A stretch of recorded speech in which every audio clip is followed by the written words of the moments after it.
પ્રણામ. Good morning મિત્રો. પ્રકરણ 5, ભારત વિજ્ઞાન અને ટેકનોલોજીનો વારસો. અગાઉના તાસમાં આપણે વૈદક વિદ્યા અને શૈલ્ય ચિકિત્સા તેમજ રસાયણ વિદ્યા એવા બે મુદ્દાઓ વિસ્તૃત પ્રશ્નના સંદર્ભે આપણે શીખ્યા.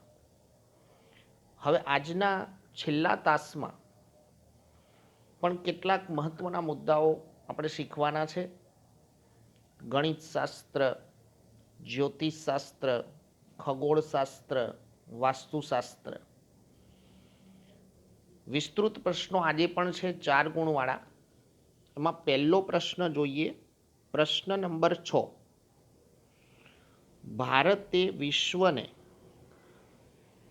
પ્રાચીન ભારતે ગણિતશાસ્ત્રમાં સાધેલી પ્રગતિ વિશે નોંધ લખો. મતલબ પ્રાચીન ભારતનું ગણિતશાસ્ત્રમાં શું પ્રદાન છે એ વિશે આપણે વિસ્તૃત નોંધ તૈયાર કરવાની. તો ભારતે વિશ્વને શૂન્યની સંજ્ઞા,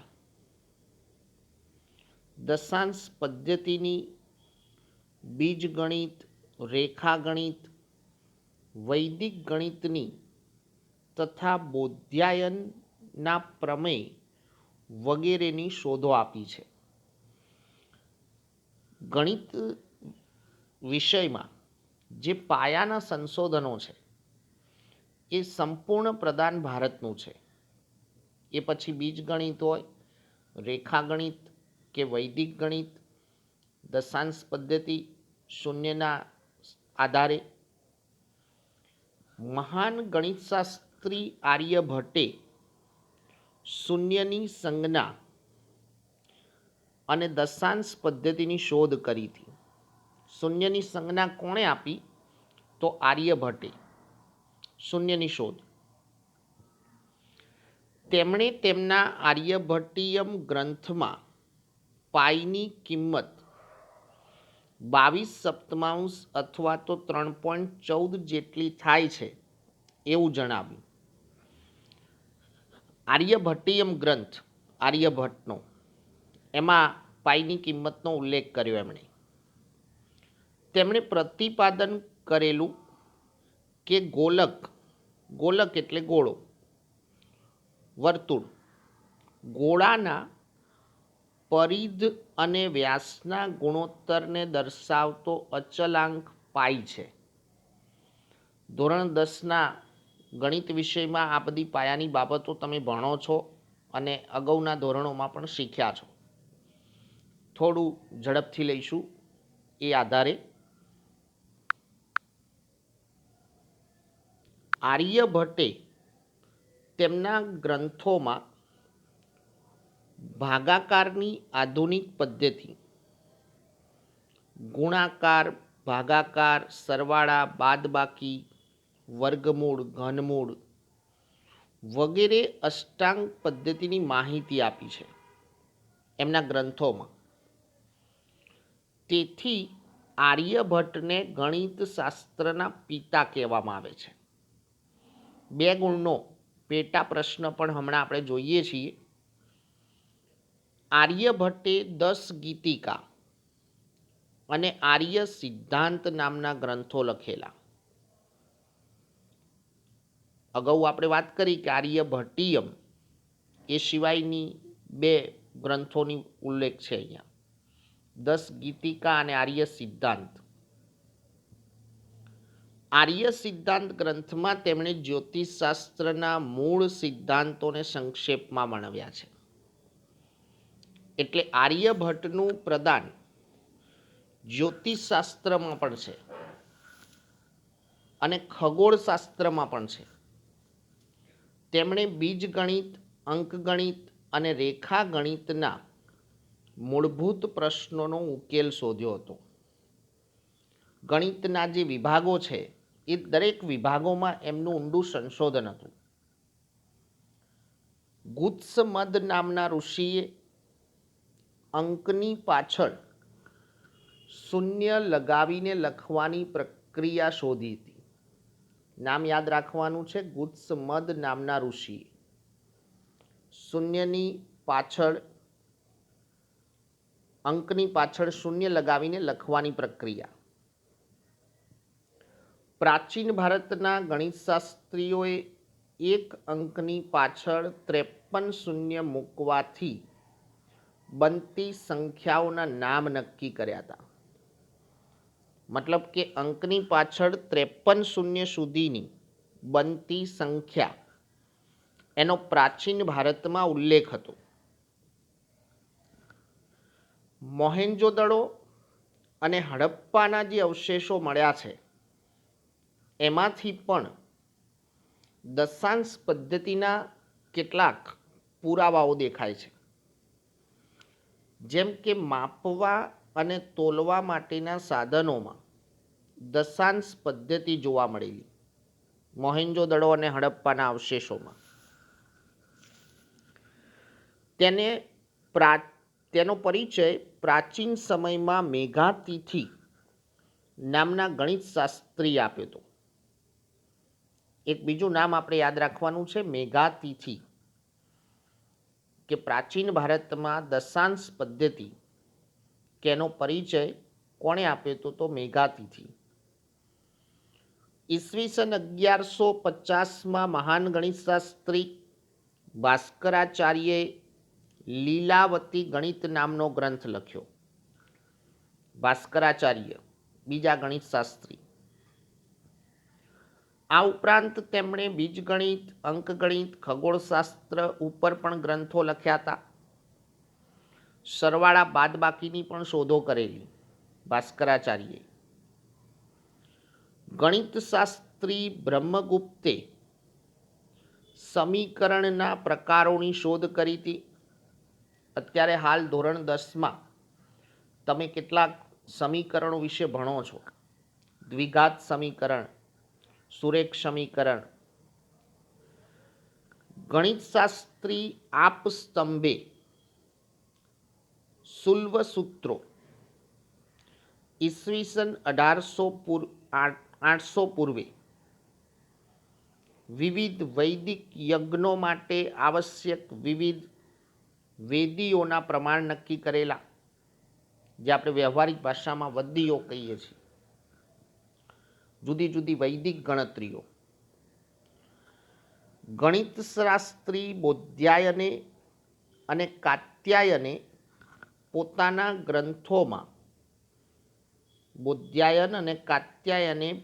ગ્રંથોમાં ગણિતશાસ્ત્રના વિવિધ પાસાઓ વિશે ચર્ચા કરી હતી. એટલે મિત્રો, પ્રાચીન ભારતના ગણિતશાસ્ત્રમાં ખૂબ જ ઊંડા સંશોધન થયેલા. આર્યભટ્ટ તો મુખ્ય પ્રધાન છે જ, એટલા માટે જ તો આર્યભટ્ટને ગણિતશાસ્ત્રના પિતા કહેવાય છે. સાથે સાથે બ્રહ્મગુપ્તની વાત કરીએ આપણે, ભાસ્કરાચાર્ય, બોધાયન, કાત્યાયન, એ બધાનું પણ ખૂબ મોટું પ્રદાન હતું.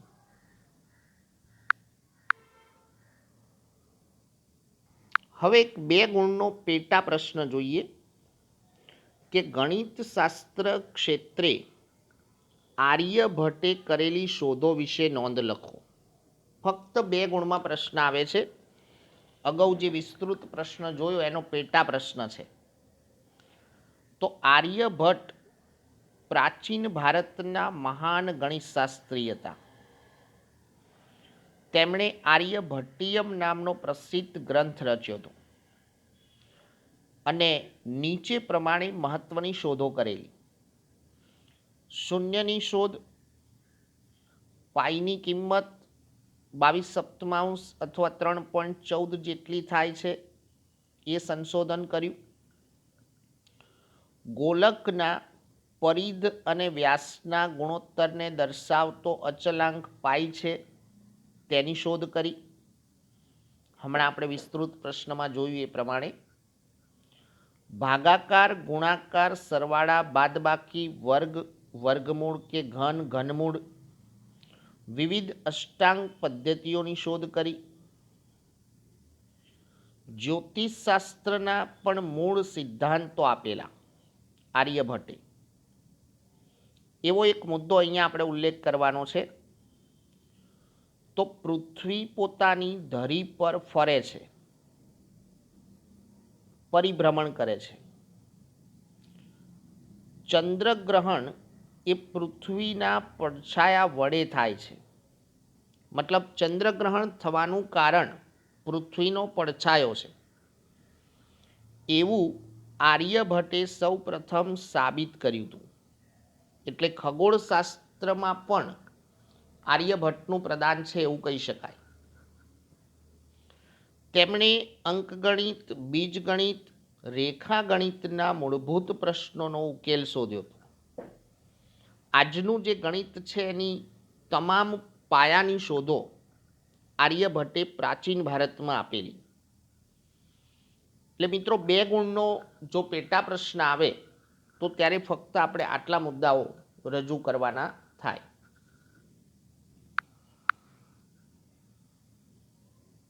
હવે જોઈએ પ્રશ્ન નંબર 8. પ્રાચીન ભારતનું ખગોળશાસ્ત્ર, અવકાશીય સંશોધન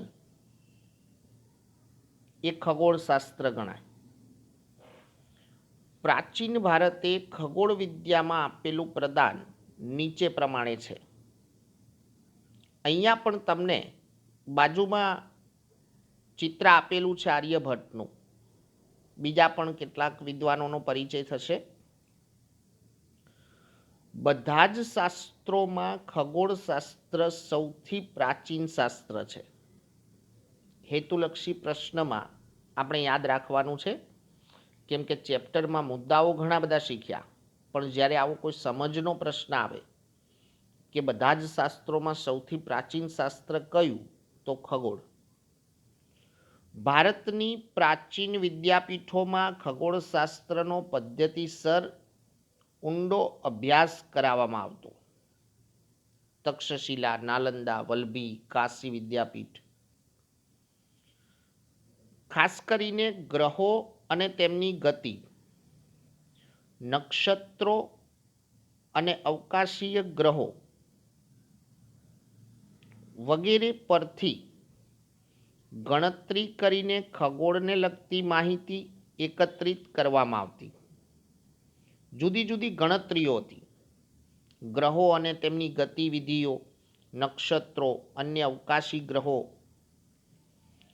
મહાન ખગોળવેત્તા અને જ્યોતિષશાસ્ત્રી, ખગોળ વિદ્વાન પણ છે અને જ્યોતિષશાસ્ત્રી પણ છે, વરામિહિરે પોતાના પંચ સિદ્ધાંતિકા નામના ગ્રંથમાં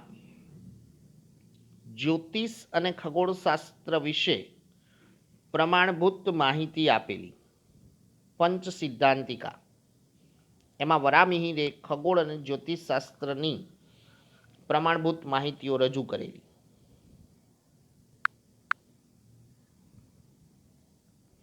ગ્રહો પરથી રાશિફળ પ્રમાણે જ્યોતિષ ફલિત કરવામાં આવતું. એટલે કે ગ્રહોની ગતિવિધિઓ પરથી રાશિ ફળ પ્રમાણે જ્યોતિષ ફલિત કરવામાં આવે. ગુપ્ત યુગના મહાન ખગોળશાસ્ત્રી આર્યભટ્ટ, હમણાં આપણે જે વાત કરીએ, સૌ પ્રથમ પ્રતિપાદિત કર્યું કે પૃથ્વી પોતાની ધરી પર ફરે છે અને ચંદ્રગ્રહણ એ પૃથ્વીના પડછાયા વડે થાય છે. કહેવાનો ભાવાર્થ કે ચંદ્રગ્રહણ થવાનું કારણ પૃથ્વીનો પડછાયો છે. વિદ્વાનો આ બાબતને અજરભર કહેતા. પ્રાચીન ભારતમાં શબ્દ હેતુલક્ષી પ્રશ્નમાં પૂછાય તો ધ્યાનમાં લેવાનો. ખગોળ વિજ્ઞાન ક્ષેત્રે આર્યભટ્ટનું પણ મહત્વનું યોગદાન છે. તેથી ભારતના પ્રથમ ઉપગ્રહનું નામ આર્યભટ્ટ રાખવામાં આવ્યું છે. આપણે જે પ્રથમ ઉપગ્રહ અવકાશમાં તરતો મૂકેલો એનું નામ છે આર્યભટ્ટ. બ્રહ્મગુપ્ત નામના વૈજ્ઞાનિકે બ્રહ્મ સિદ્ધાંત નામનો ગ્રંથ રચ્યો. બ્રહ્મગુપ્ત નામના વિદ્વાને બ્રહ્મ સિદ્ધાંત નામનો ગ્રંથ રચ્યો. તેમાં તેમણે ગુરુત્વાકર્ષણના નિયમો દર્શાવ્યા હતા. ગુરુત્વાકર્ષણના નિયમો રજૂ કરેલા બ્રહ્મ સિદ્ધાંતમાં. તો આ વાત કરીએ આપણે ખગોળશાસ્ત્રની. ખૂબ પ્રાચીન સમયથી ભારત પાસે ખગોળ વિદ્વાનો હતા. ઘણા બધા ઊંડા સંશોધનો, રહસ્યપ્રદ બાબતો ખગોળશાસ્ત્રમાં સંશોધન થયેલી, જેના આધારે આજે આખું વિશ્વ વિવિધ સંશોધનો કરી રહ્યું છે ખગોળ ક્ષેત્રમાં.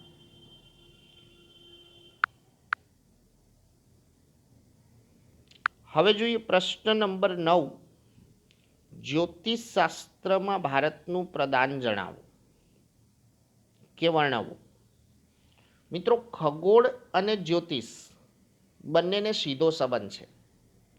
જ્યોતિષ અને વાસ્તુશાસ્ત્રને સીધો સંબંધ છે. એટલે વરામિહિર, જે આપણે અગાઉના પ્રશ્નમાં વાત કરીએ,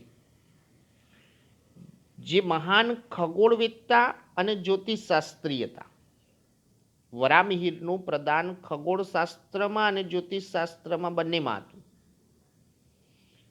તેમણે જ્યોતિષશાસ્ત્રને તંત્ર, હોરા અને સંહિતા એમ 3 ભાગમાં વહેંચ્યું હતું.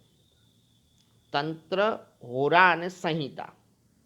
આજના સમયમાં યોગ, સાંખ્ય અને વેદાંત એવા 3 વિભાજન છે જ્યોતિષના.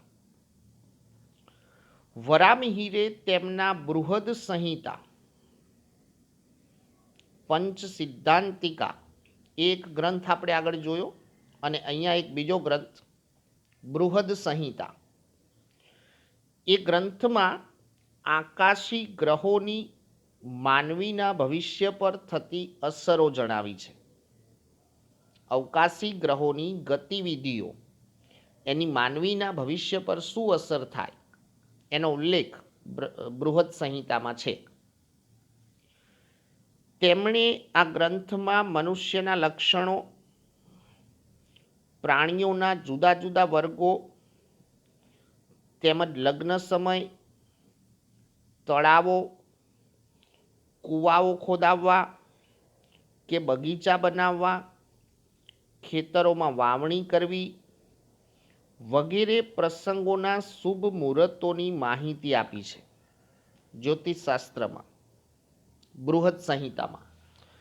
એટલે મિત્રો, આજનું આપણું જે જ્યોતિષશાસ્ત્ર આપણે અનુસરીએ છીએ વર્તમાન સમયમાં, એ જ્યોતિષશાસ્ત્રનો જો કોઈ પાયો હોય તો એ બૃહદ સંહિતા ગ્રંથ છે. વરામિહિરનું જ્યોતિષ ક્ષેત્રમાં મોટું પ્રદાન છે. અહીંયા આપણને નીચે ચિત્રમાં સમય દેખાય છે. જો 505 થી 587, 6ઠ્ઠી સદીની વાત છે. આ 6ઠ્ઠી સદીમાં જ્યોતિષશાસ્ત્ર વિશે બહુ ઊંડા સંશોધન થયેલા. 2 ગુણનો પ્રશ્ન છે આ, પણ ઘણી વખતે પરીક્ષામાં એવું બને કે ખગોળ અને જ્યોતિષ બંને પ્રશ્નો સાથે આવે. પ્રાચીન ભારતનું ખગોળ અને પ્રાચીન ભારતનું જ્યોતિષ બંને પ્રશ્નો સાથે આવે એટલે સીધા એ પ્રશ્નના 4 ગુણ થાય.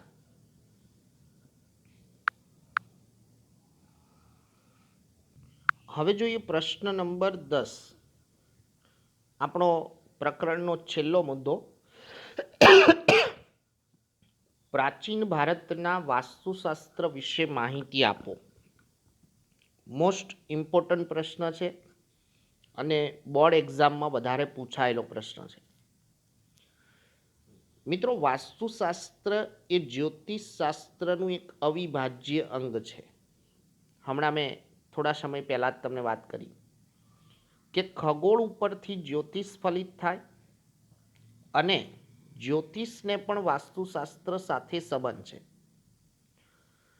બ્રહ્મા, નારદ, બૃહસ્પતિ, ભૃગુ, વશિષ્ઠ, વિશ્વકર્મા વગેરે પ્રાચીન વાસ્તુશાસ્ત્રના પ્રણેતાઓ છે. વાસ્તુશાસ્ત્રનો પાયો આ બધા વિદ્વાનોએ તૈયાર કર્યો. મિત્રો, આમાંથી કેટલાક નામ જે આપણા ઈષ્ટદેવ છે, જેમ કે વિશ્વકર્મા, તો એ આપણા ઈષ્ટદેવ ગણાય. આશ્રદ્રષ્ટા અને પ્રસારક છે વાસ્તુશાસ્ત્રના.